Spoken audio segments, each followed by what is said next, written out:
организуется лагерь для клуба юных друзей пограничников.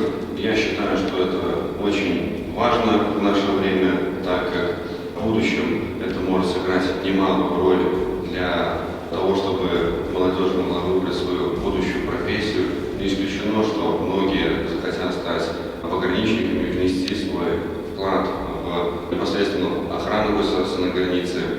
Что я могу сказать по поводу проведения летних каникул в палаточном лагере, который был на базе Дочерской средней школы?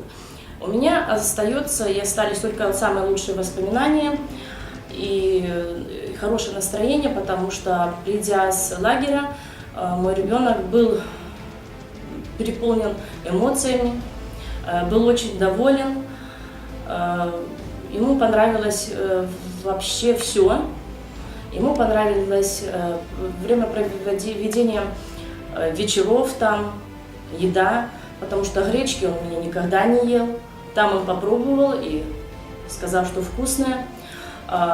Когда приходили пограничники, наверное, это сказалось на дальнейшем его поступлении, потому что именно там он примерил военную форму, получил навыки по сборке оружия, по разборке, по проведению вот этих приемов всяких. Вот. Так что ему очень-очень понравилось, но также вместе с ним понравилось и мне. Благодаря палаточному лагерю мы познали всю суть солдатской жизни, и я решил связать свою жизнь с военизированными структурами. И обязательно буду поступать в Институт пограничной службы. 9 дней в палаточном, круглосуточном лагере «Дед Патриот» были для меня как интересные приключения, в котором было много хорошего и незабываемого. Я бы хотела, чтобы таких лагерей было бы как можно больше в нашей местности и по всей Беларуси.